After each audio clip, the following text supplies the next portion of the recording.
Shalom saudaraku yang terkasih di dalam nama Tuhan Yesus Kristus. Selamat pagi dan salam sejahtera untuk kita semuanya. Saya Ardi, menyambut Anda di dalam renungan Kristen Saudara Rohani. Selamat datang kembali di dalam renungan dan siraman rohani pagi hari ini. Harapan kami, semoga saudara yang terkasih dalam keadaan sehat selalu.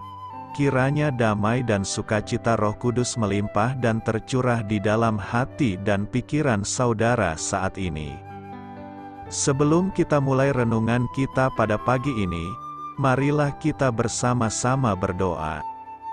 Selamat pagi Allah Bapa di surga, Allah yang Maha Pengasih dan Maha Baik. Terima kasih untuk penjagaan-Mu semalaman sehingga kami bisa tidur dengan nyenyak. Terima kasih untuk pagi hari yang indah, yang Tuhan sediakan untuk kami. Tuhan, pada hari ini, kami anak-anak-Mu akan melakukan berbagai aktivitas. Kami akan bekerja, dan menjalankan tanggung jawab kami, kiranya Kau yang mampukan. Kami serahkan seluruh rencana dan agenda hari ini ke dalam tangan Tuhan. Biar Tuhan yang berkarya dan biarkan semua rencana sesuai dengan kehendak-Mu ya Tuhan Yesus yang baik. Ampuni dosa dan kesalahan kami Tuhan. Jadikan kami pribadi yang lebih baik setiap harinya. Terima kasih karena telah membolehkanku untuk kembali menghirup udara segar di pagi hari ini. Menikmati seluruh anugerah yang telah Engkau berikan kepadaku. Itu semua karena kebaikan dan curahan kasih yang nyata dari Engkau di kehidupanku. Haleluya! Dalam nama Tuhan Yesus, aku sudah berdoa. Amin. Sahabat pendengar saudara rohani, pembacaan ayat emas Alkitab renungan kita hari ini terambil dari kitab Titus 3 ayat 4 sampai dengan ayat 8. Tetapi ketika nyata kemurahan Allah, Juru Selamat kita, dan kasih-Nya kepada manusia, pada waktu itu Dia telah menyelamatkan kita, bukan karena perbuatan baik yang telah kita lakukan, tetapi karena rahmat-Nya oleh permandian kelahiran kembali dan oleh pembaharuan yang dikerjakan oleh Roh Kudus, yang sudah dilimpahkan-Nya kepada kita oleh Yesus Kristus, Juru Selamat kita, supaya kita, sebagai orang yang dibenarkan oleh kasih karunia-Nya, berhak menerima hidup yang kekal, sesuai dengan pengharapan kita. Perkataan ini benar dan aku mau supaya engkau dengan yakin menguatkannya, agar mereka yang sudah percaya kepada Allah sungguh-sungguh berusaha melakukan pekerjaan yang baik. Itulah yang baik dan berguna bagi manusia. Ayat renungan kita pada pagi hari ini terambil dari kitab Titus 3 ayat 4 sampai dengan ayat 8. Inti dari ayat emas renungan kita adalah, ingatkanlah mereka supaya mereka siap untuk melakukan setiap pekerjaan yang baik. Mari kita mulai renungan pagi kita. Kata-kata bijak yang dapat kita petik adalah, berbuat baik demi Allah. Renungan kita pada hari ini ditulis dan disusun oleh Arthur Jackson. Mari kita mulai kisah inspiratif. Patrick biasanya tidak membawa uang tunai. Namun, pada suatu hari, ia merasa Allah menggerakkannya untuk menyelipkan selembar uang $5 ke dalam sakunya sebelum meninggalkan rumah. Pada jam makan siang di sekolah tempat ia bekerja, Patrick akhirnya mengerti bahwa Allah telah menyiapkannya untuk menolong seseorang yang membutuhkan. Di tengah kebisingan ruang makan siang itu, ia mendengar seseorang berkata, "Scotty, seorang anak, butuh deposit $5 untuk ongkos makan siangnya minggu ini." Bayangkan perasaan Patrick saat ia memberikan uangnya kepada Scotty. Dalam kitab Titus, Paulus mengingatkan orang percaya bahwa mereka diselamatkan memang bukan karena perbuatan baik yang telah mereka lakukan, tetapi mereka harus sungguh-sungguh berusaha melakukan pekerjaan yang baik. Terkadang hidup bisa terasa begitu sesak, sibuk, dan ruwet. Memperhatikan kebutuhan diri sendiri saja sudah cukup sulit. Akan tetapi, sebagai murid Yesus, kita harus siap untuk melakukan setiap pekerjaan yang baik. Daripada dibebani dengan apa yang tidak kita miliki dan tidak dapat kita lakukan, marilah kita memikirkan apa yang memang kita miliki dan dapat kita lakukan sesuai dengan kesanggupan yang diberikan Allah. Dengan begitu, kita dapat membantu orang lain pada saat mereka membutuhkannya, dan Allah pun dimuliakan. Demikianlah hendaknya terangmu bercahaya di depan orang, supaya mereka dapat melihat perbuatanmu yang baik dan memuliakan Bapamu yang di sorga. Marilah kita renungkan di dalam hati kita, apa yang biasanya menghalangi Anda untuk siap berbuat baik dalam hidup Anda? Bagaimana Anda dapat mengatur ulang hidup Anda agar selalu siap membantu mereka yang membutuhkan? Hal ini patut kamu ketahui dan menambah wawasan kamu. Titus, seorang non-Yahudi yang menjadi orang percaya dan anak didik Paulus, berkelana dengan sang rasul dalam perjalanan misinya. Paulus sempat menempatkannya di Kreta untuk menguatkan jemaat di sana untuk mengajarkan kepada orang-orang percaya tentang jalan hidup yang memuliakan Yesus, untuk menetapkan standar kepemimpinan, dan untuk mendorong perilaku penuh kasih yang memuliakan Kristus, baik di tengah gereja maupun di antara orang-orang yang belum percaya.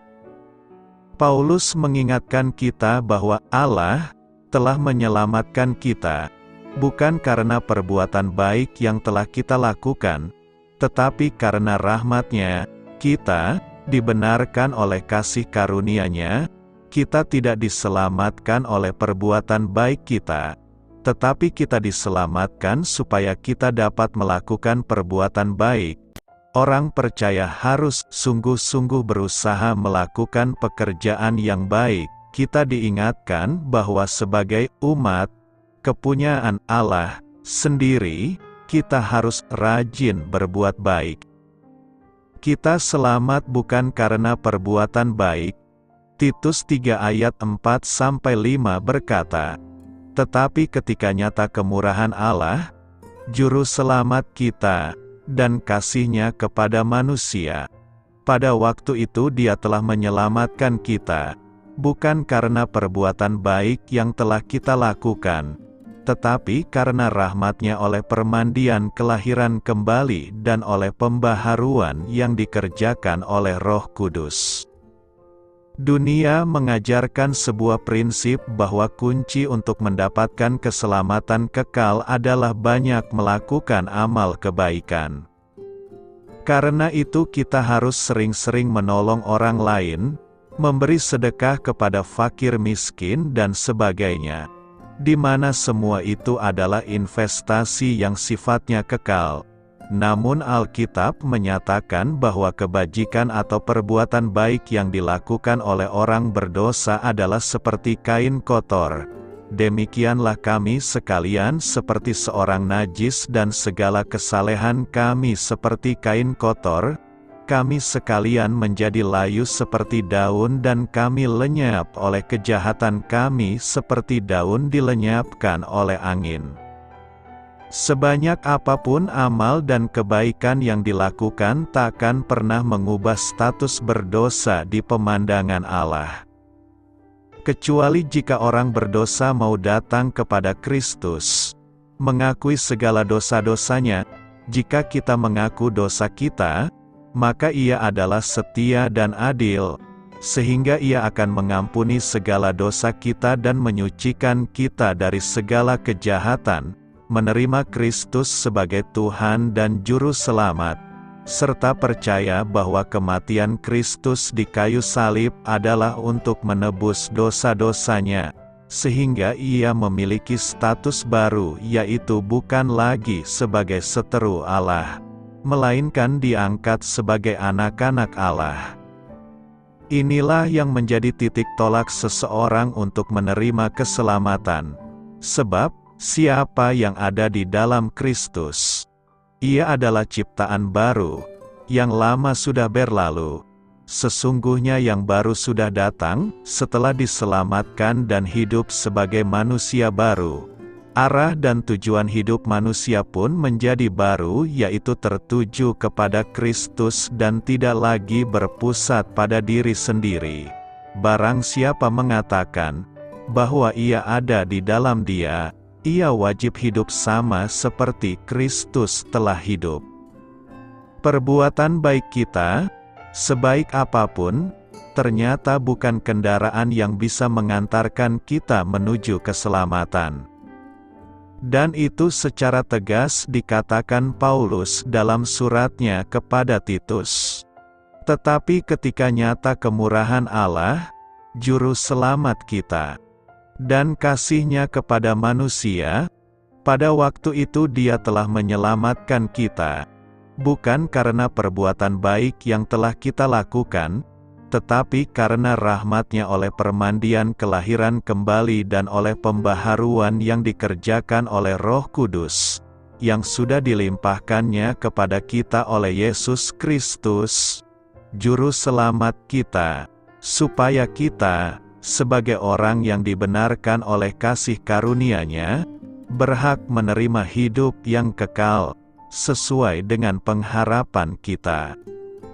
Kita diselamatkan bukan karena perbuatan baik, tetapi oleh rahmat-Nya, berdasarkan kemurahan Allah dan atas kasih-Nya yang begitu besar kepada kita, dengan menerima Yesus Kristus sebagai Tuhan dan Juru Selamat.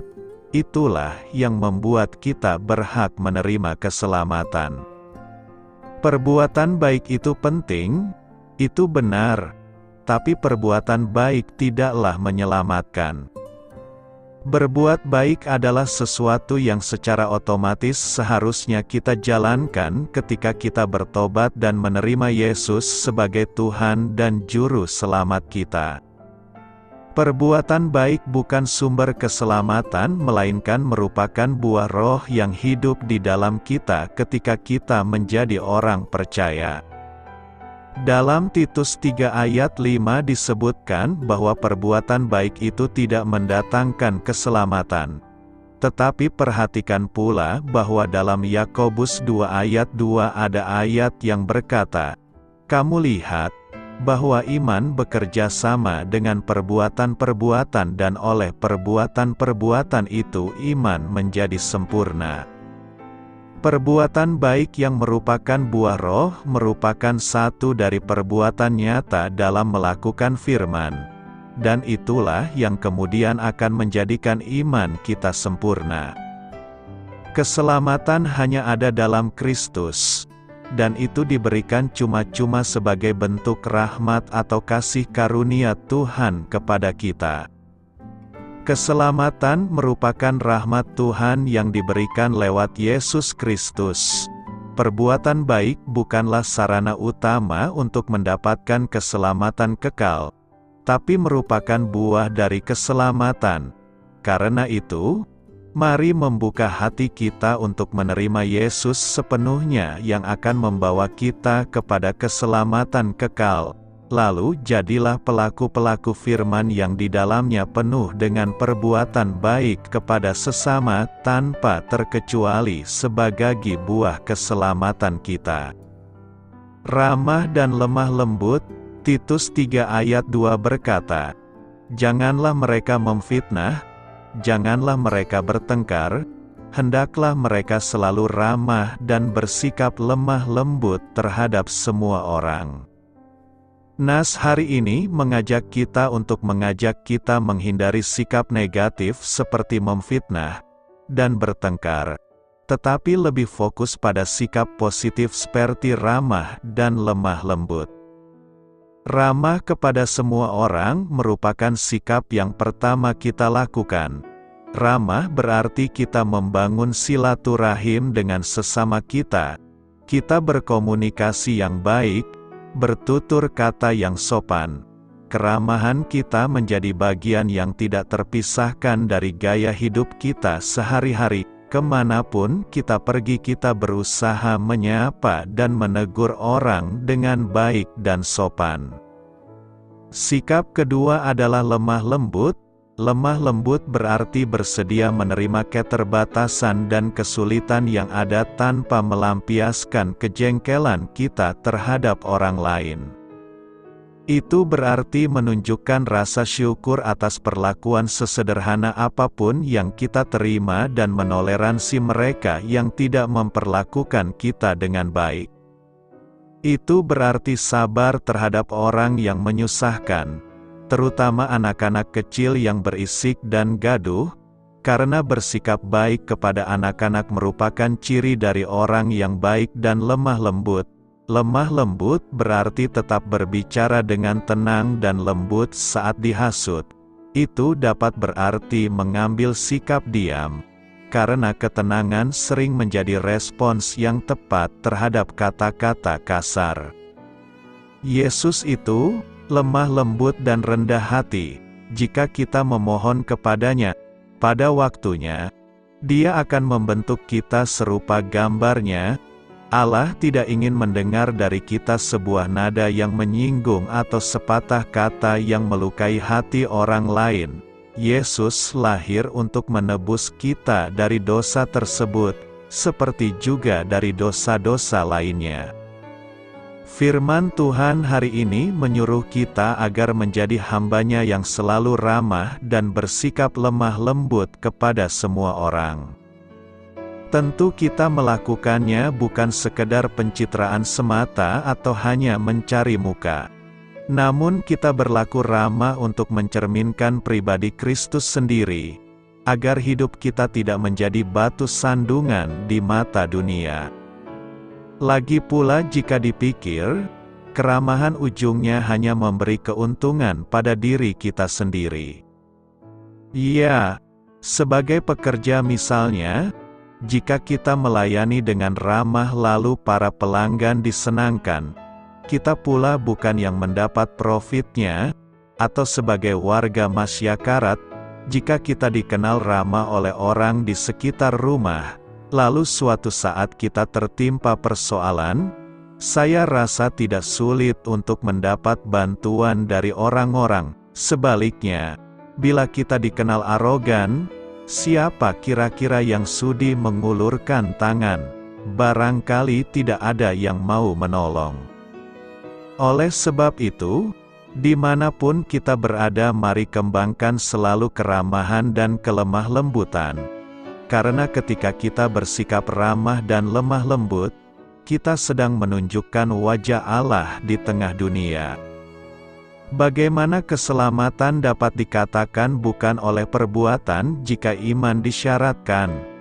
Bukankah iman merupakan perbuatan? Keselamatan kita bergantung hanya pada Yesus Kristus saja.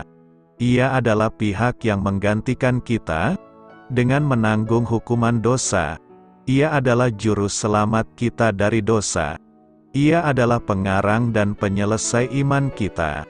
Semua yang disyaratkan untuk menyediakan keselamatan telah dipenuhi oleh Yesus sendiri, yang hidup secara sempurna, menanggung hukuman dosa dari Allah, dan bangkit dari kematian.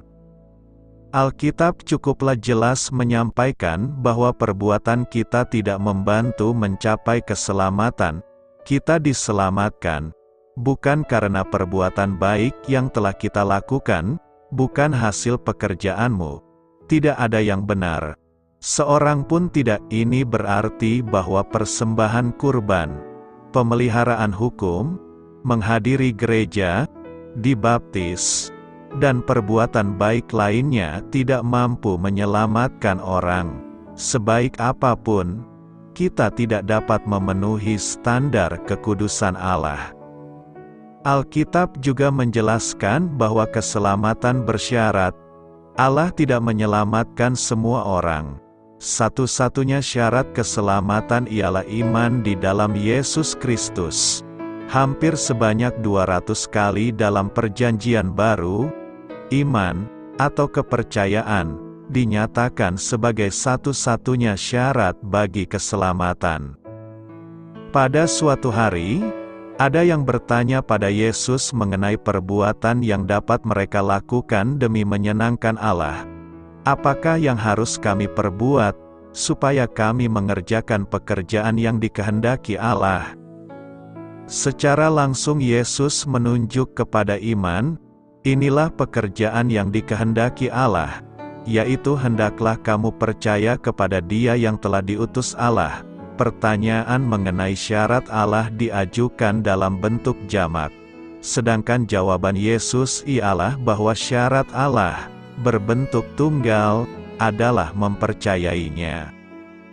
Kasih karunia adalah di mana Allah memberi kita sesuatu yang tak layak kita terima dan tak mungkin kita peroleh dengan sendirinya. Menurut Roma 11 ayat 6, perbuatan apapun menggagalkan kasih karunia. Ide yang dikandung ialah seorang pekerja menerima upah, sedangkan penerima kasih karunia hanya menerimanya saja, tanpa harus diupayakan. Karena keselamatan sepenuhnya merupakan kasih karunia, maka kita tidak bisa menambah apapun kepadanya atau menggapainya melalui perbuatan. Dengan demikian, iman berlawanan dengan perbuatan atau pekerjaan, iman berlawanan dengan perbuatan, dengan alasan dasarnya ialah kasih karunia, bukan upah. Dalam contoh lain, bayangkan seseorang mengirimi Anda sebuah cek bernominal 10 miliar rupiah. Uangnya akan menjadi milik Anda jika Anda inginkan, namun Anda harus menandatangani cek tersebut. Tindakan memberi tanda tangan tidak dapat dianggap sebagai upah yang pantas dihargai 10 miliar rupiah. Tanda tangan bukanlah pekerjaan. Anda tidak mungkin membanggakan diri sebagai miliarder akibat dari kerja keras atau upaya besar Anda. Tidak, 10 miliar tersebut berupa pemberian cuma-cuma, dan memberi tanda tangan adalah satu-satunya cara menerimanya. Sama halnya dengan iman, beriman ialah satu-satunya cara menerima anugerah terbesar dari Allah, dan iman bukanlah perbuatan yang melayakkan penerimanya. Iman sejati tidak dapat dianggap sebagai perbuatan karena iman sejati melibatkan penghentian upaya keduniawian kita. Fokus iman sejati ialah Yesus dan karyanya bagi kita. Jika kita teruskan sedikit, iman sejati tidak dapat dianggap sebagai perbuatan karena iman sendiri sebenarnya merupakan anugerah dari Allah, bukan sesuatu yang dapat kita hasilkan dengan sendirinya.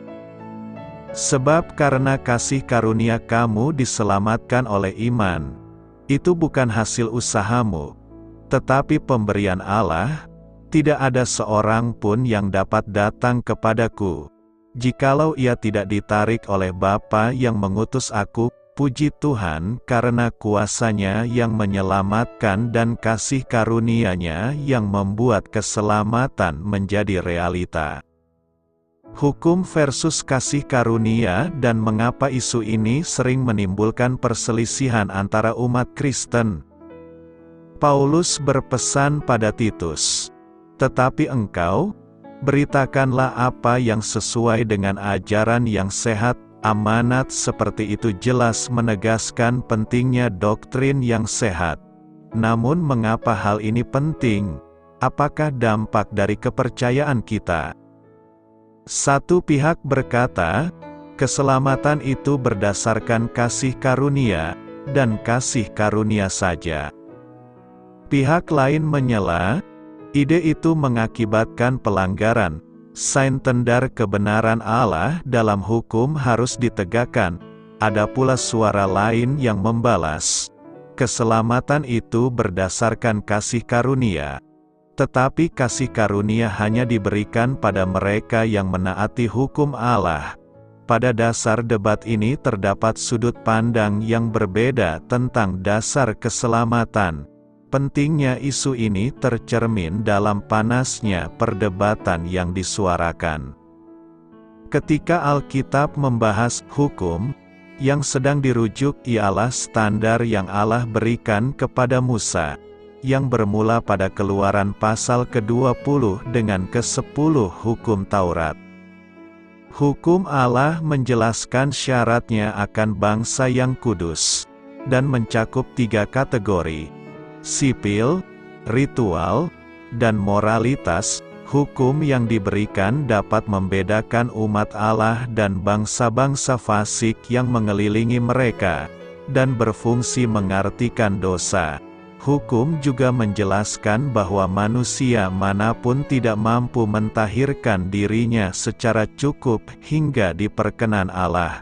Hukum itu mengungkapkan betapa kita membutuhkan penyelamat. Pada zaman Perjanjian Baru, para pemimpin agama telah membebani hukum dengan berbagai peraturan dan tradisi mereka. Meskipun hukum sendiri itu baik, tetapi tetap lemah karena tidak mampu mengubah hati yang berdosa. Menaati hukum versi Farisi menjadi beban yang teramat berat. Ke dalam iklim legalisme ini Yesus hadir, dan konflik dengan para penafsir hukum yang munafik tak dapat dihindari. Akan tetapi, Yesus, Sang Pemberi Hukum, berkata, "Janganlah kamu menyangka bahwa aku datang untuk meniadakan hukum Taurat atau kitab para nabi. Aku datang bukan untuk meniadakannya, melainkan untuk menggenapinya. Hukum sendiri tidak jahat. Hukum hanya berfungsi sebagai cermin yang memantulkan kondisi hati seseorang." Yohanes 1 ayat 17 menyatakan, "Sebab hukum Taurat diberikan oleh Musa, tetapi kasih karunia dan kebenaran datang oleh Yesus Kristus." Yesus menjiwai keseimbangan sempurna antara hukum dan kasih karunia. Kasih karunia adalah salah satu ciri khas Allah, dan manusia selamanya diselamatkan atas imannya dalam Allah. Allah tidak berubah di antara Perjanjian Lama dan Perjanjian Baru. Allah yang sama yang memberikan hukum, juga memberikan Yesus. Kasih karunia-Nya terwujud di dalam hukum melalui sistem pengorbanan yang menutup dosa. Yesus dilahirkan, takluk kepada hukum Taurat, dan menjadi kurban terakhir yang menggenapi hukum serta mengesahkan Perjanjian Baru. Sekarang, semua orang yang mendatangi Allah melalui Kristus akan dinyatakan benar. Konflik antara Yesus dan mereka yang benar diri segera terjadi. Orang yang sebelumnya hidup di bawah beban berat peraturan kalangan Farisi dengan senang hati menerima belas kasih Kristus serta kebebasan yang Ia tawarkan. Akan tetapi, ada yang menganggap bahwa kasih karunia ini bahaya. Apa yang dapat mencegah keinginan membuang segenap peraturan moralitas yang ada? Paulus menangani keberatan ini dalam Roma pasal 6 berkata, "Jika demikian, apakah yang hendak kita katakan? Bolehkah kita bertekun dalam dosa, supaya semakin bertambah kasih karunia itu? Sekali-kali tidak. Bukankah kita telah mati bagi dosa? Bagaimanakah kita masih dapat hidup di dalamnya?" Paulus menjelaskan ajaran Yesus. Hukum mengungkapkan syarat kekudusan Allah, dan kasih karunia memberi kita keinginan dan kemampuan hidup kudus. Kita mempercayakan keselamatan kita kepada Kristus, bukan di dalam hukum Taurat. Kita dibebaskan dari ikatan hukum melalui pengorbanannya yang bersifat sekali untuk selamanya. Sebenarnya tidak ada konflik di antara hukum dan kasih karunia jika dipahami dengan benar. Kristus menggenapi hukum bagi kita dan menyediakan kuasa Roh Kudus, yang memotivasi hati yang terbarui supaya mau hidup dengan taat padanya. Yakobus 2 ayat 26 mengajar, sebab seperti tubuh tanpa roh adalah mati, demikian jugalah iman tanpa perbuatan-perbuatan adalah mati. Kasih karunia yang mampu menyelamatkan juga mampu memotivasi hati yang berdosa untuk hidup dengan suci. Ketika tidak ada keinginan hidup suci, maka iman yang dimiliki tidak menyelamatkan. Kita diselamatkan karena kasih karunia. Oleh iman, pemeliharaan hukum Taurat tidak dapat menyelamatkan orang. Selebihnya, mereka yang mengklaim kebenaran mereka berdasarkan pemeliharaan hukum, sebenarnya hanya menyangka mereka memelihara hukum. Inilah salah satu poin utama Yesus pada khotbah di bukit. Tujuan dari hukum secara dasar ialah mengantarkan kita kepada Kristus. Ketika kita diselamatkan, Allah ingin dirinya dimuliakan melalui perbuatan baik kita. Perbuatan baik adalah hasil dari keselamatan, bukan mendahuluinya. Konflik terjadi di antara kasih karunia dan hukum, ketika seseorang 1. Menyalahpahami tujuan dari hukum. 2. Merubah arti kasih karunia dengan definisi selain kemurahan Allah pada orang yang tidak layak. 3. Berusaha melayakkan diri guna menambah kemanjuran kurban Kristus. 4. Mengikuti teladan para Farisi dengan memelihara berbagai ritual dan tradisi pada doktrin. Atau 5. Gagal menangkap seluruh maksud Allah.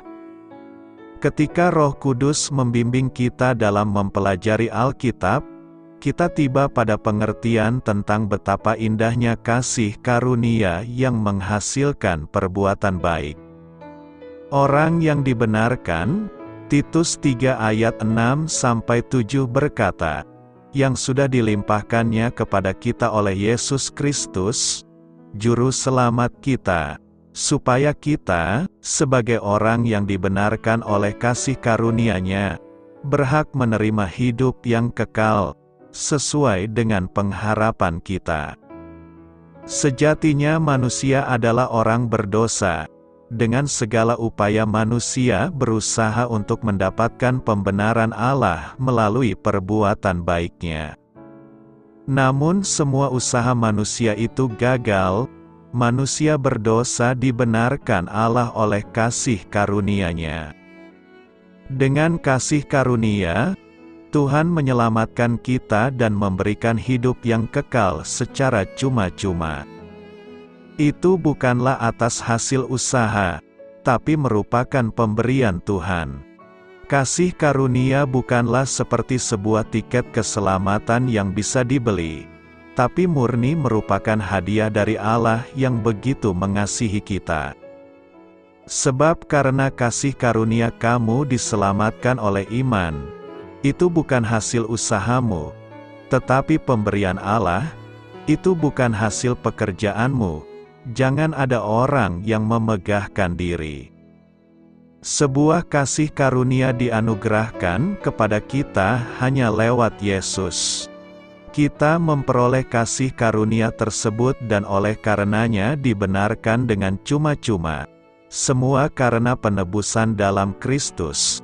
Dan oleh kasih karunia telah dibenarkan dengan cuma-cuma karena penebusan dalam Kristus Yesus. Tanpa Yesus, dan hanya mengandalkan hukum-hukum agama dan tata cara peribadatan, maka itu artinya kita hidup di luar kasih karunia.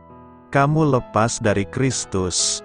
Jikalau kamu mengharapkan kebenaran oleh hukum Taurat, kamu hidup di luar kasih karunia. Sebuah kasih karunia adalah hadiah cuma-cuma dari Tuhan yang dianugerahkan pada kita lewat Yesus Kristus. Dan luar biasanya, Tuhan mengatakan bahwa di mana dosa dan pelanggaran bertambah banyak, disitulah kasih karunia Tuhan menjadi berlimpah-limpah. Meski demikian, kasih karunia bukan berarti bahwa kita boleh terus berbuat dosa. Seperti layaknya sebuah hadiah yang sangat berharga, tentu kita akan selalu menghargai hadiah itu, menjaganya dengan sepenuh hati sebagai sesuatu yang sangat istimewa. Tuhan telah menganugerahkan sebuah hadiah yang sangat istimewa. Kita menjadi orang yang dibenarkan oleh kasih karunia-Nya dan berhak memperoleh sebuah kehidupan kekal sesuai dengan pengharapan kita. Tidak ada orang yang mau berakhir dalam siksa kekal, dan jalan untuk selamat sudah dihadiahkan Tuhan secara cuma-cuma dalam Kristus.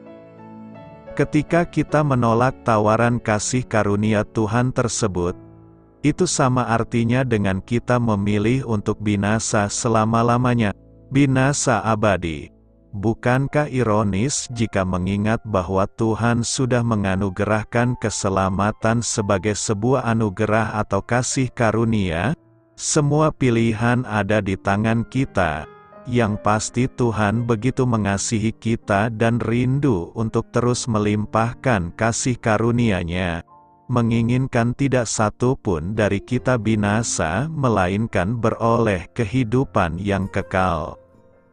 Pertanyaannya sekarang adalah apa yang hendak kita renungkan melalui nas hari ini? Ada beberapa hal yang perlu kita renungkan, yakni: pertama, kita diselamatkan karena kasih karunia-Nya. Kehidupan kita diselamatkan bukan karena usaha kita sendiri, namun oleh kasih karunia Sang Raja yaitu Yesus Kristus.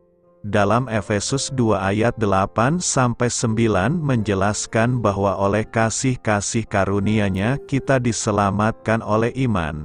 Tanpa kasih karunia-Nya kita tak akan memperoleh keselamatan. Kita harus memiliki iman di dalam Yesus Kristus yang sanggup menyelamatkan kita. Sadarilah bahwa keselamatan yang diberikan oleh Yesus Kristus adalah bukan hasil usaha kita, jadi tak ada yang bisa disombongkan. Kedua, kita dibenarkan oleh kasih karunia-Nya.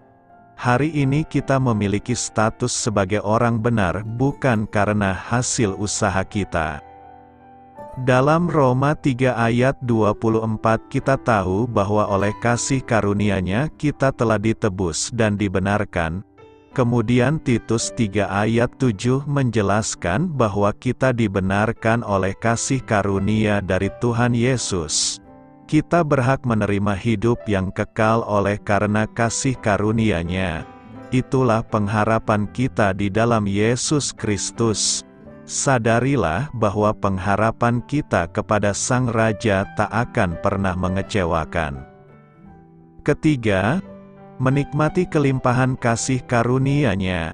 Banyak orang mengejar kelimpahan. Namun dalam 1 Timotius 1 ayat 14 kita mendapati bahwa kasih karunia Yesus Kristus telah dianugerahkan secara berlimpah-limpah kepada kita yang hidup dengan iman dan kasih dalam Yesus Kristus. Sang Raja mau kita tidak mengejar kelimpahan duniawi. Namun kita percaya bahwa kelimpahan dari Sang Raja telah dinyatakan dalam kehidupan kita sesuai dengan kapasitas iman kita masing-masing. Dalam 2 Korintus 9 ayat 8 dinyatakan bahwa Sang Raja sanggup melimpahkan segala kasih karunia-Nya kepada kita agar kita senantiasa berkecukupan dalam segala sesuatu dan malah berkelebihan dalam melakukan segala perbuatan baik. Keempat, kasih karunia untuk hidup bagi Sang Raja. Hidup bagi Sang Raja adalah sebuah kesempatan istimewa yang tak ternilai harganya. Jangan pernah sia-siakan kesempatan ini. Hidup bagi Sang Raja berarti seluruh aspek kehidupan kita adalah milik Sang Raja. Maukah Anda hidup bagi Sang Raja? Karena itu, hiduplah dalam kasih karunia-Nya dan persembahkan kehidupan kita bagi Yesus Sang Raja Kekal. Apakah yang dimaksud dengan permandian kelahiran kembali? Kadang-kadang orang Kristen mengalami amnesia rohani. Karena lupa dari mana mereka berasal, mereka tidak lagi memperlihatkan belas kasihan kepada anggota keluarga, tetangga, dan sesama warga yang tidak seiman. Oleh karena itu, Rasul Paulus menghimbau orang percaya untuk mengingat kehidupannya sebelum mengenal Kristus. Sebab kita dahulunya bodoh, tidak taat, tersesat, diperbudak oleh berbagai hawa nafsu dan kesenangan, melewatkan hari-hari kita dalam kedengkian dan iri hati, dibenci orang lain dan dibenci satu sama lain. Namun ketika kebaikan dan kemurahan hati Allah, Juru Selamat kita nyata, Ia menyelamatkan kita, bukan karena perbuatan baik yang kita lakukan, melainkan karena kemurahan-Nya sendiri, melalui permandian kelahiran kembali dan pembaharuan Roh Kudus, yang dicurahkan-Nya kepada kami secara melimpah melalui Yesus Kristus, Juru Selamat kami. Sangat mudah untuk menjadi sombong dan bertindak sok benar terhadap mereka yang terhilang ketika kita melupakan kondisi kapal kita yang karam sebelum diselamatkan. Kebaikan dan kebaikan Allah lah yang menjangkau kehidupan kita yang kacau dan penuh dosa dan menyelamatkan kita melalui pengorbanan Yesus Kristus di kayu salib. Perbuatan baik kita tidak menyelamatkan kita. Itu adalah belas kasihan Allah, melalui permandian kelahiran kembali dan pembaruan Roh Kudus, yang dengan murah hati dicurahkan kepada kita, melalui Yesus Kristus, Juru Selamat kita, jelas Paulus. Permandian kelahiran kembali, mengacu pada kelahiran kembali. Kata Yunani untuk mencuci dalam Titus 3 ayat 5 menggambarkan tindakan menyucikan sesuatu secara menyeluruh. Generasi berarti mengambil sesuatu yang sudah ada dan menjadikannya baru kembali atau memulai kembali. Secara harfiah, ini berarti kelahiran kembali.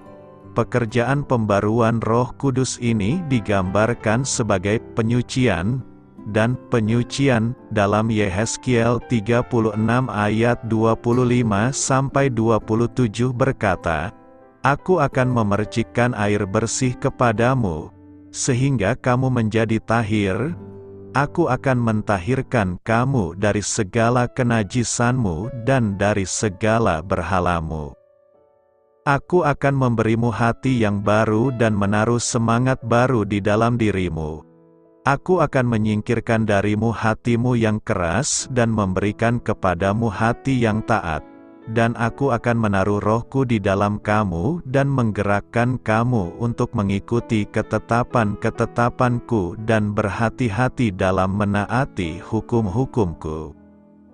Berbicara tentang permandian kelahiran kembali, Yesus berkata, tidak seorang pun dapat masuk ke dalam kerajaan Allah tanpa dilahirkan dari air dan roh. Manusia hanya dapat mereproduksi kehidupan manusia, tetapi Roh Kudus yang melahirkan kehidupan rohani. Lanjut Yesus.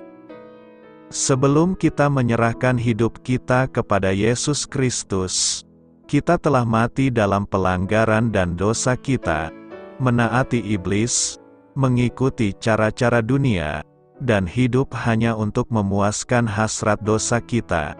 Secara alami, kita sudah mati, dan secara alami kita pantas mati.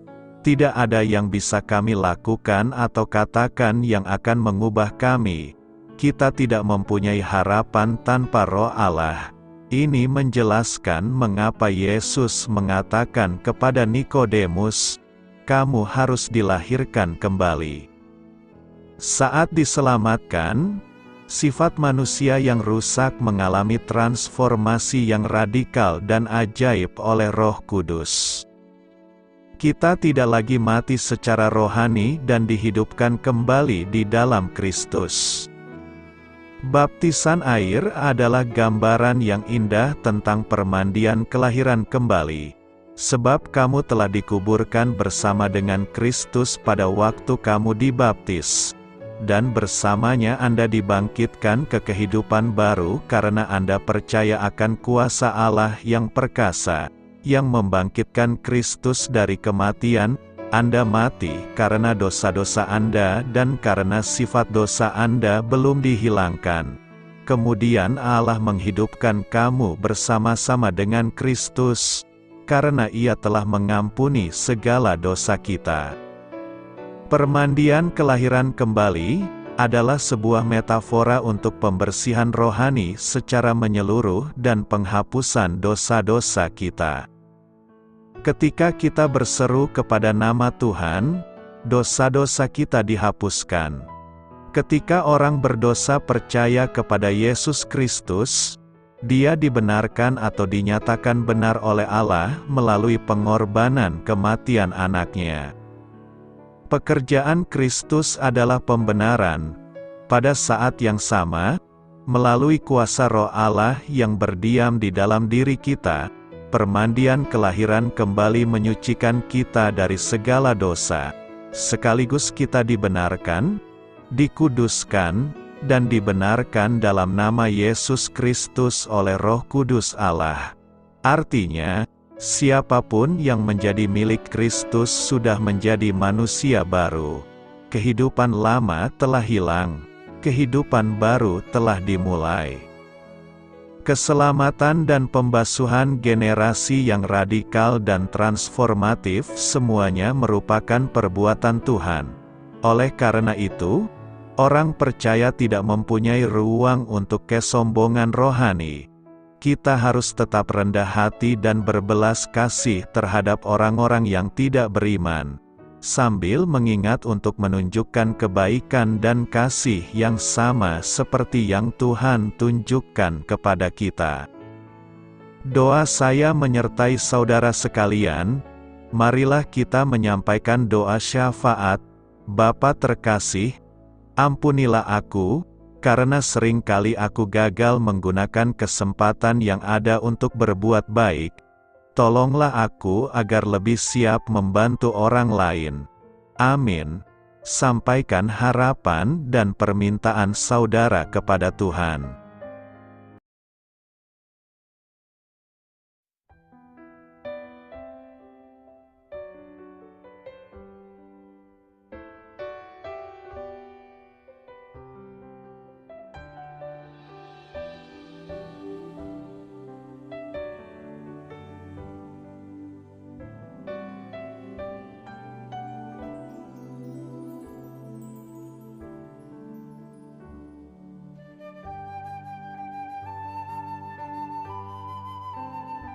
Marilah kita renungkan sahabat saudara rohani.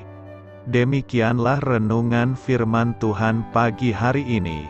Semoga menjadi berkat dalam hidup kita. Dan sebelum kita memulai segala aktivitas kita pagi hari ini, marilah kita berdoa.